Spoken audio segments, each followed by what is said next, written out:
ഏവർക്കും നമസ്കാരം. ശുഭകരമായിട്ട് ദിനം സന്തോഷകരമാവട്ടെ, സൗഖ്യകരമാകട്ടെ. അനുഭവങ്ങളും അനുഭൂതികളും നമ്മെ എവരെയും നയിക്കുമാറാകട്ടെ. ഒളിമ്പസിന്റെ ചയോഗ സാധന എന്ന പരമ്പരയിൽ ഇന്ന് നാലാമത്തെ ചുവടായിട്ടുള്ള ബന്ധുത്വ മനനം എന്നുള്ള ഒരു പ്രോസസ്സിനെ കുറിച്ചാണ് നമ്മളിവിടെ പറയുന്നത്. ബന്ധുത്വ മനനം ഇവിടെ പങ്കെടുക്കുന്ന മിക്കവാറും എല്ലാ ദിവസവും കേൾക്കുകയും പരിശീലിക്കുകയും ചെയ്യുന്നതാണ്. പുതിയ ആളുകൾക്ക് വേണ്ടി അതെന്താണ് എന്നുള്ളതിനെ കുറിച്ചൊന്ന് വിശദീകരിക്കാം. അതിനെക്കുറിച്ച് നമ്മളിവിടെ പറഞ്ഞു വെച്ചിട്ടുള്ളത് ഇങ്ങനെയാണ്: kinship meditation cultivates compassion, harmony and deep connections. ബന്ധുത്വ മനനം ഇത് ഒളിമ്പസ് ഉപയോഗിച്ചു വരുന്ന ഒരു ആന്തരിക മാനസിക പരിശീലനമാണ്.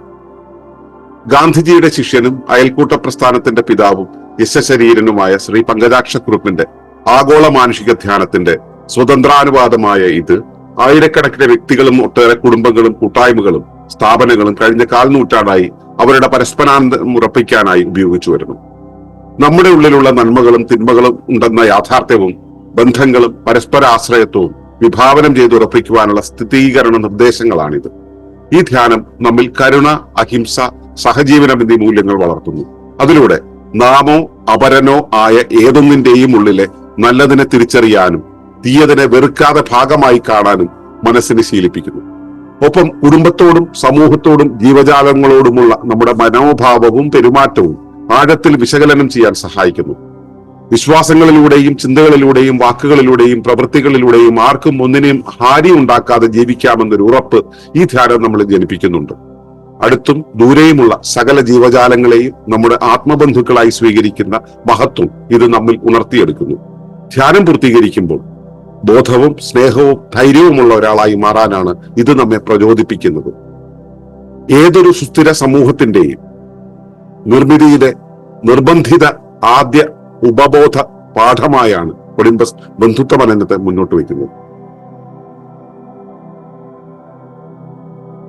ഇതാണ് ഈ ഒളിമ്പസിനെ അറിയുന്ന ആളുകൾക്കൊക്കെ ബന്ധുത്വ മനനം എന്നുള്ള ആ ഒരു പ്രയോഗമാണ് ആദ്യം മനസ്സിൽ വരിക.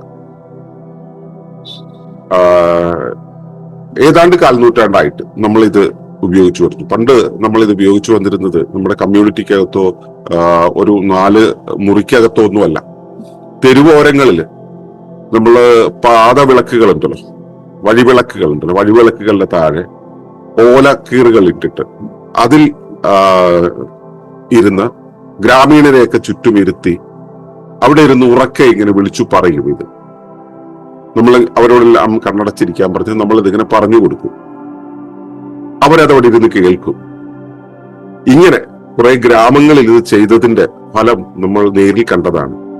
എപ്പോൾ കണ്ടാലും പരസ്പരം കടിച്ചു കീറുമെന്ന രീതിയിൽ നിന്നിരുന്ന ശത്രുക്കളായിരുന്ന അയൽക്കാർ, ഒന്നും രണ്ടുമല്ല, ഏറെക്കുറെ എല്ലാവരും പരസ്പരം കൈകോർക്കുന്ന, പരസ്പരം തുണയാകുന്ന ഒരു മനോപരിവർത്തനം ഉണ്ടാക്കാൻ 2-3 മാസം കൊണ്ട് തന്നെ അത്തരമൊരു പരിവർത്തനത്തിലേക്ക് കൊണ്ടുവരാൻ ഈ ഒരു ധ്യാന പരിപാടിക്ക് കഴിഞ്ഞിട്ടുണ്ട്. ഇത് ധ്യാനം എന്ന് പറയുന്നത് നമുക്ക് പെട്ടെന്ന് മനസ്സിലാക്കാൻ വേണ്ടി കണ്ണടച്ചിരിക്കുന്ന ഒരു കാര്യമാണ്, കണ്ണടച്ചിരുന്ന് കേൾക്കുന്ന ഒരു കാര്യമാണെന്നുള്ളത് മനസ്സിലാക്കാൻ വേണ്ടിയാണ് ധ്യാനം എന്ന് പറയുന്നത്. അതുകൊണ്ട് തന്നെയാണ് ഈ ബന്ധുത്വ ധ്യാനം എന്നുള്ളതിന് പകരം ബന്ധുത്വ മനനം എന്ന് നമ്മൾ ഇതിനെ വിളിക്കുന്നത്.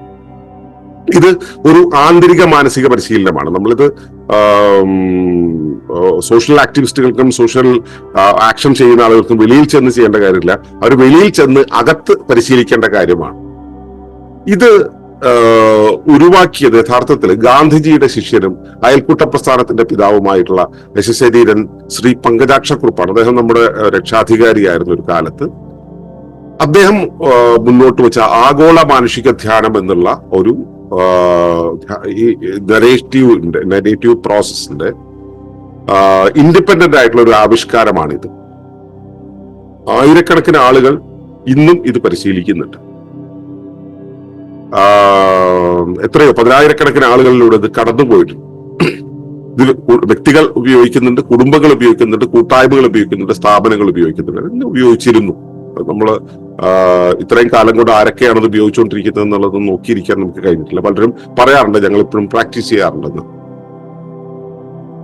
ഇത് ഉപയോഗിക്കുന്നത് ഈ പരസ്പരാനന്ദം എന്നുള്ള മ്യൂച്വാലിറ്റിയുടെ ഒരു ഹാപ്പിനെസ് ആൻഡ് ഹാർമണി അത് കൺസീവ് ചെയ്യാൻ വേണ്ടിയിട്ടാണ് ഇത് ഉള്ളിൽ ഉണർത്തിയെടുക്കാനും അത് ഉയർത്തി നിർത്താനും വേണ്ടിയാണ് ഇത് എല്ലാവരും ഉപയോഗിച്ചു വരുന്നത്. നമ്മുടെ ഉള്ളിൽ നന്മകൾ ഉണ്ടെന്ന് നമുക്കറിയാം. ഈ നന്മകളെ തിരിച്ചറിയാം. അതുപോലെ തന്നെ നമ്മുടെ ഉള്ളിൽ തിന്മകളുണ്ട്. ഞാൻ ഒരാളെ എന്നെ നോക്കുകയാണെങ്കിൽ, ഞാൻ നിങ്ങളെ നോക്കുകയാണെങ്കിൽ, നിങ്ങളുടെയൊക്കെ അകത്ത് തിന്മകളുണ്ട്. നന്മകൾ മാത്രമായിട്ടൊരു വ്യക്തിത്വം ഇവിടെ ഇല്ല. അതൊക്കെ നമ്മൾ ഈ ഐഡിയൽ കണ്ടീഷനായിട്ട് നമ്മുടെ കഥകളിലൊക്കെ വരാവുന്ന അല്ലെങ്കിൽ സിനിമയിലൊക്കെ വരാവുന്ന ഒന്നാണ്. പക്ഷെ യാഥാർത്ഥ്യത്തില് നമ്മുടെ ഒക്കെ ഉള്ളിൽ നന്മയും തിന്മയുണ്ട്. ഈ തിന്മകൾ ഉണ്ടെന്ന യാഥാർത്ഥ്യത്തെയും നമ്മൾ മനസ്സിലാക്കേണ്ടതുണ്ട്. നന്മകളെ നമ്മൾ മനസ്സിലാക്കണം. തിന്മകളുണ്ടെന്ന് ഞാനൊരു വ്യക്തിയെ കാണുമ്പോൾ, എന്റെ അയൽക്കാരനെ കാണുമ്പോൾ, എന്റെ ചുറ്റുമുള്ള എന്തിനെ കാണുമ്പോൾ നന്മകളുണ്ടെന്ന് മനസ്സിലാക്കുന്നു. ആ നന്മയെ നമ്മൾ സ്വീകരിക്കണം. അവിടെ തിന്മകളും ഉണ്ടെന്ന് നമ്മൾ അറിയേണ്ടതുണ്ട്. അതുപോലെ തന്നെ ഞാനും അവരും തമ്മിലുള്ള ബന്ധം, അല്ലെങ്കിൽ ഞാനും എന്റെ ശരീരവും, ഞാനും എന്റെ മനസ്സും, ഞാനും എന്റെ ചുറ്റുപാടും തമ്മിലുള്ള ബന്ധം, ആ ബന്ധത്തെ അറിയേണ്ടതുണ്ട്. പരസ്പര ആശ്രയത്വത്തെ, ഈ ഞാൻ എന്തിനെയാണോ കാണുന്നത് അതും ഞാനും തമ്മിലുള്ള പരസ്പര ആശ്രയത്വമുണ്ടല്ലോ. ഞാനില്ലാതെ അതോ അതില്ലാതെ ഞാനോ നിലനിൽക്കില്ല എന്ന രീതിയിലുള്ള പരസ്പര ബന്ധമുണ്ടല്ലോ. ഇതിനെ വിഭാവനം ചെയ്ത് അതിനെ ഭാവനയിലൂടെ കൊണ്ടുപോയി ഉറപ്പിക്കാനുള്ള സ്ഥിരീകരണ നിർദ്ദേശങ്ങളാണിത്. നമ്മൾ ഈ അഫർമേഷൻസ് നമുക്ക് പരിചയമുണ്ടാവില്ല. ഈ ആധുനിക കാലത്ത് അഫർമേഷൻസ് ഭയങ്കര പോപ്പുലാരിറ്റിയാണ്. ഇത് പണ്ട് കാലം മുതൽ നമ്മൾ ചെയ്തു വന്നിരുന്ന ഒരു അഫർമേഷനാണ്. അഫർമേഷൻ സീരീസ് ആണ്. ഒരു തുടർച്ചയായിട്ടുള്ള അഫർമേഷനുകളുടെ ഒരു കൂട്ടമാണ് ഈ ബന്ധുത്വ പഠനം എന്ന് പറയുന്നത്. ഇത് നമ്മളിൽ കരുണ, അഹിംസ, സഹജീവനം എന്നീ മൂല്യങ്ങൾ കൃത്യമായി വളർത്തിത്തരും. സ്ഥിരമായിട്ട് ഇത് പ്രാക്ടീസ് ചെയ്യുന്ന ആളുകളെ സംബന്ധിച്ചിടത്തോളം അവരുടെ കരുണ ഉണർന്നു നിൽക്കും. അഹിംസ എന്നുള്ളത് അവരുടെ ഭാഗമായി തീരും. അതുപോലെ തന്നെ സഹജീവനം, എല്ലാമായിട്ടും ഒരു സിംബയോസിസിലൂടെ പോകണം എന്നുള്ള ഒരു മൂല്യം അവരുടെ ഉള്ളിൽ വളർത്തും. അതിലൂടെ നാമോ അപരനോ ആയ ഏതൊന്നിന്റെയും ഉള്ളിലെ നല്ലതിനെ തിരിച്ചറിയാൻ നമുക്ക് കഴിയും. എല്ലാത്തിന്റെയും ഉള്ളിൽ നന്മ കണ്ടു കഴിഞ്ഞാൽ ഇത് നന്മയാണെന്ന് തിരിച്ചറിയാൻ കഴിയും. ഈ തീയതിനെ വെറുക്കാതെ ഭാഗമായി കാണാൻ നമുക്ക് കഴിയും. അപ്പൊ ഞാൻ നിങ്ങളുടെ ഉള്ളിലെ ഒരു മോശമായ ഒരു കാര്യം കണ്ടു. ആ മോശം എന്നുള്ളത് അതുകൂടെ ചേർന്നതാണ് നിങ്ങൾ. അപ്പൊ ആ മോശമായിട്ടുള്ളത് എന്റെ മേലെ തട്ടണ്ടെന്ന് മാത്രമല്ലേ ഉള്ളൂ. പക്ഷെ അതുകൊണ്ട് ഞാൻ നിങ്ങളെ വെറുക്കേണ്ട കാര്യമില്ല എന്നുള്ള ഒരു ആശയം. ഇപ്പൊ ഒരു മദ്യപാനിയാണ്. മദ്യപാനി എന്നുള്ള സമൂഹത്തിന് ദോഷമാണെന്ന് എല്ലാവരും പറയുന്നു.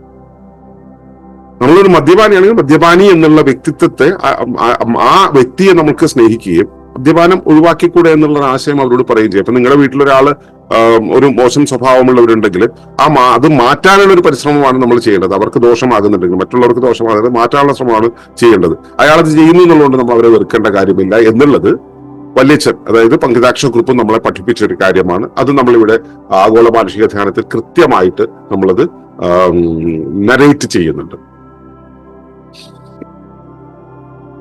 ഇത് നമ്മൾ ഈ അഫർമേഷൻ ആയതുകൊണ്ട് തന്നെ നമ്മൾ ഈ പറയുന്ന കാര്യങ്ങളെല്ലാം തന്നെ മനസ്സിനെ അത്തരത്തിൽ കൈകാര്യം ചെയ്യാൻ ശീലിപ്പിക്കുകയാണ് ചെയ്യുന്നത്. മനസ്സിനെ ശീലിപ്പിക്കുകയാണ് ചെയ്യുന്നത്. അതിൻ്റെ ഒപ്പം തന്നെ കുടുംബത്തോടും സമൂഹത്തോടും ജീവജാലങ്ങളോടുമുള്ള നമ്മുടെ മനോഭാവവും പെരുമാറ്റവും ആഴത്തിൽ വിശകലനം ചെയ്യാൻ നമ്മളെ ഇത് സഹായിക്കുന്നുണ്ട്. ഞാൻ എന്റെ ശരീരത്തെ എങ്ങനെ കാണുന്നു, എന്റെ കുടുംബത്തെ എങ്ങനെ കാണുന്നു, എന്റെ സമൂഹത്തെ എങ്ങനെ കാണുന്നു, എന്റെ ചുറ്റുമുള്ള ജീവജാലങ്ങളെ എങ്ങനെ കാണുന്നു എന്നുള്ളത് നിരീക്ഷിക്കാൻ, വിശകലനം ചെയ്യാൻ, ഒരു കൃത്യമായ ഒരു അനാലിസിസിലൂടെ നമ്മുടെ ഒരു ആറ്റിറ്റ്യൂഡ് എന്താണ്, നമ്മുടെ ബിഹേവിയർ എന്താണ് എന്നത് കൃത്യമായിട്ട് വിശകലനം ചെയ്യാൻ നമുക്ക് സാധിക്കുന്നു ഇതുവഴി. ഇത് നമ്മുടെ ഉള്ളിലെ വിശ്വാസങ്ങളുടെ രൂപത്തിൽ, ചിന്തകളുടെ രൂപത്തിൽ, വാക്കുകളുടെ രൂപത്തിലും പ്രവൃത്തികളുടെ രൂപത്തിലും ആർക്കും നമ്മളിൽ നിന്നും ഒരു ബുദ്ധിമുട്ടും ഉണ്ടാകാതെ ജീവിക്കാൻ കഴിയും എന്നൊരു ഉറപ്പ് ഇത് നമ്മളിൽ ഉണ്ടാക്കുന്നുണ്ട്. അതായത് ഞാൻ ജീവിക്കണമെങ്കിൽ ഞാൻ മറ്റുള്ളവരെ ഹാം ചെയ്ത് ജീവിക്കാൻ പറ്റൂ എന്നൊരു ധാരണ ആധുനിക ലോകത്തുണ്ട്. പ്രത്യേകിച്ചും കൺസ്യൂമറിസ്റ്റിക് ലിവിംഗ്. ഒന്ന് ചെയ്യാതെ മറ്റൊന്നിന് വളമാകില്ല നമ്മൾ എപ്പോഴും പറയാറുണ്ട്. നമ്മളൊന്നിനെ ഉപയോഗിക്കുകയാണെങ്കിൽ അത് ചെയ്യണം എന്നാണ് നമ്മുടെ ധാരണ.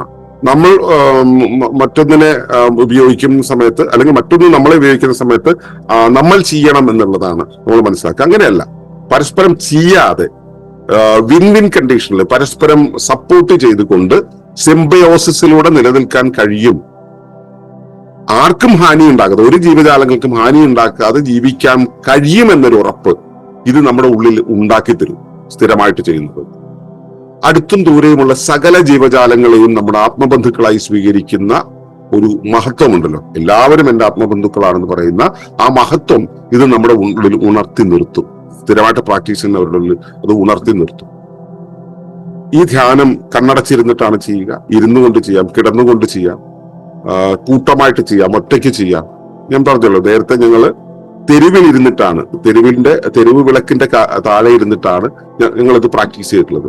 ഇത് കഴിഞ്ഞ് പുറത്തു വരുന്ന സമയത്ത് കൃത്യമായി നമ്മൾ ഇതിനു മുമ്പ് പറഞ്ഞ കാര്യങ്ങളെ കുറിച്ചുള്ള ബോധ്യവുമുള്ള, എല്ലാത്തിനോടും സ്നേഹമുള്ള, അല്ലെങ്കിൽ സ്നേഹത്തെ അനുഭവിച്ച, അതിനു വേണ്ടി അത് അങ്ങനെ ആയിരിക്കാൻ ധൈര്യമുള്ള, അത് നടപ്പിലാക്കാൻ ധൈര്യമുള്ള ഒരാളായി മാറാനുള്ള പ്രചോദനം നൽകിക്കൊണ്ടാണ് ഈ ധ്യാന പരിപാടി, ഈ നരേഷൻ എന്നുള്ള സംഭവം അവസാനിപ്പിക്കുന്നത്. ആ പ്രചോദനം അത് കഴിഞ്ഞു വരുന്ന ആളുകളുടെ മുഖത്ത് നമുക്ക് കാണാൻ കഴിയും.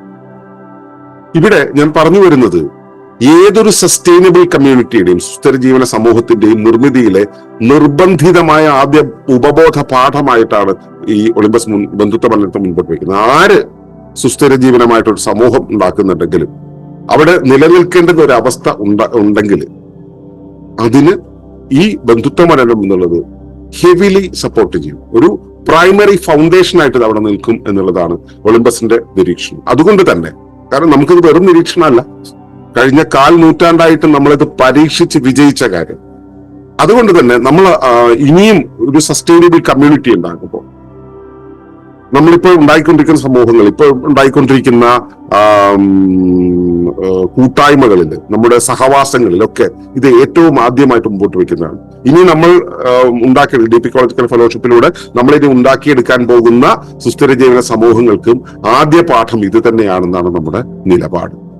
അപ്പൊ അതുകൊണ്ട് തന്നെ ഈ ബന്ധുത്വ മനനം എന്നുള്ളതാണ് ചയോഗ സാധനയിൽ നമ്മൾ വെക്കുന്നത്. കാരണം ചയോഗ സാധന പ്രാഥമികമായിട്ട് പ്രാണനെ ഗുരുവന്ദനം ചെയ്തു, അതിനുശേഷം പ്രാണധ്യാനം ചെയ്തു, അതിനുശേഷം നാഡിശുദ്ധി പ്രാണായാമം ചെയ്തു. ഇതൊക്കെ അകത്ത് ക്ലിയർ ആയി.